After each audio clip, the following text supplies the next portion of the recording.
আমরা ইতিমধ্যে 40,000 পরিবারকে চাল দেওয়া হয়েছে, 75,000 পরিবারকে শুকনা চাল ডাল ইত্যাদি দেওয়া হয়েছে, প্রায় 40,000কে রান্না বান্না করে খাওয়ানো হয়েছে।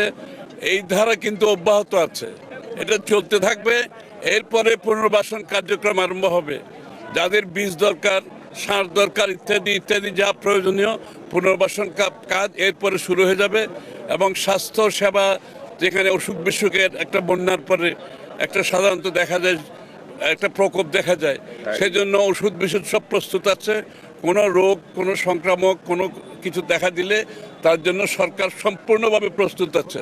সুতরাং ইনশাআল্লাহ চিন্তার কোনো কারণ নাই, সর্বপ্রস্তুতি নেওয়া আছে এবং কাজ অব্যাহত আছে। এবং যতক্ষণ পুনর্বাসন কাজ শেষ না হয় ততক্ষণ আমাদের পক্ষ থেকে, সরকারের পক্ষ থেকে সমস্ত কার্যক্রম অব্যাহত থাকবে।